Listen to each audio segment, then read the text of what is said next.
Sir, ये लड़का चोर है।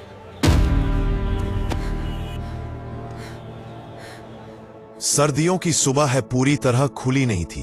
धुंध ने शहर को ऐसे लपेट रखा था जैसे कोई पुराना कंबल जिसमें जगह जगह छेद हो। सूरज की रोशनी कमजोर थी, लेकिन सड़कें जाग चुकी थी। सब्जी मंडी से आती गाड़ियों की चरमराहट, बसों के हॉर्न और दुकानों के शटर सब मिलकर सुबह की घोषणा कर रहे थे। उसका नाम किसी को ठीक से नहीं पता था। लोग उसे बस कबाड़ी लड़का कहते थे। उम्र करीब 15 साल होगी। उम्र से कहीं ज्यादा थका हुआ शरीर, बदन पर फटा पुराना स्वेटर जिसकी कोहनियां घिस चुकी थीं, नीचे ऐसी पतलून जो कभी किसी और की रही होगी, पैरों में अलग अलग रंग की चप्पलें, कंधे पर बोरी टांगे वह रोज की तरह कबाड़ बीन रहा था। टूटी बोतलें, जंग लगा लोहा, प्लास्टिक की थैलियां, जो मिल जाए वही उसकी रोजी थी।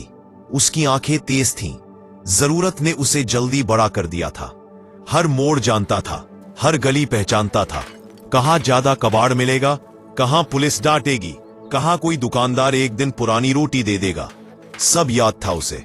परंतु आज वह कुछ जल्दी निकला था। मां की तबीयत 2 दिन से खराब थी। जुग्गी में पैसे होंगे तभी डॉक्टर आएगा, इसलिए आज बोरी ज्यादा भरनी थी।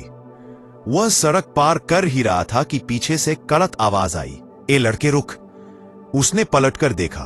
खाकी वर्दी में पुलिस इंस्पेक्टर, मोटा शरीर, तनी हुई मूछें, आंखों में सख्ती।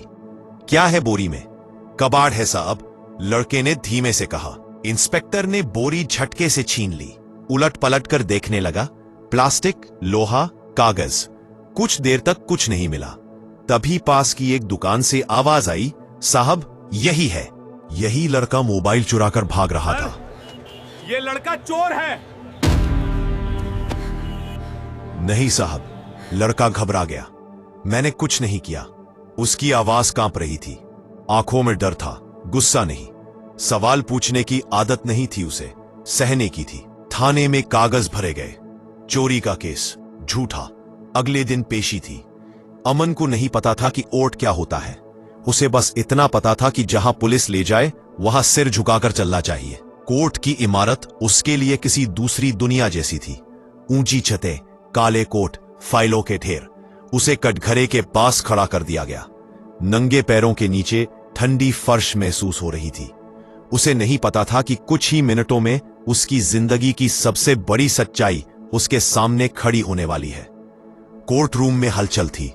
पेशकार की आवाजें, कुर्सियों की सरसराहट, वकीलों के काले कोटों की फड़फड़ाहट। अमन को यह सब किसी शोर भरे सपने जैसा लग रहा था। Case number 214। सब खड़े हो गए। जज आए। अमन ने सिर नहीं उठाया, लेकिन जैसे ही जज के बैठने की हल्की सी आवाज आई, उसका दिल तेज धड़कने लगा। नाम अमन, उसने धीमे से कहा। उम्र 15 शायद। शब्द पर जज की भौहें हल्की सी सिकुड़ी। पढ़ते हो? अमन ने सिर हिलाया। नहीं। क्या करते हो?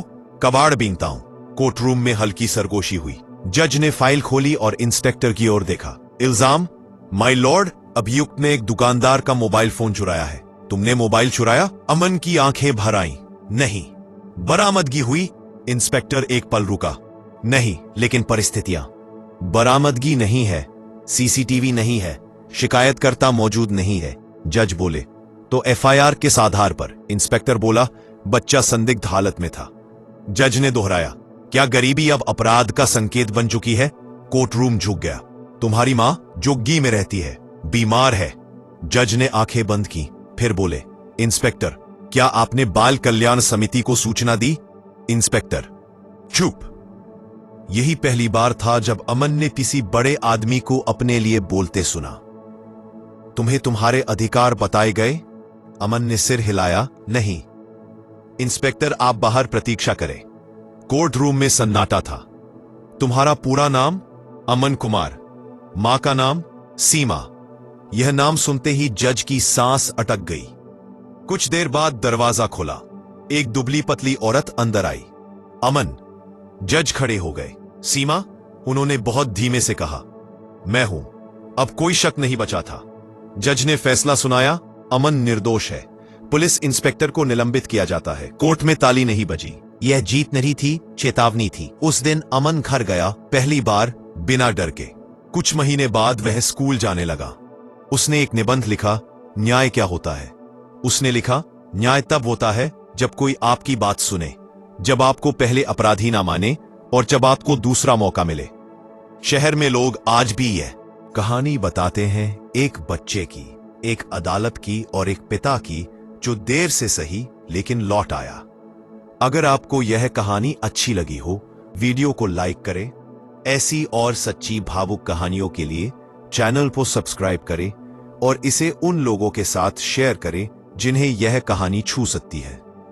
नीचे कमेंट में जरूर बताइए कि आप यह कहानी किस शहर या जगह से देख रहे हैं। आपका एक लाइक, एक सब्सक्राइब किसी और की कहानी बन सकता है।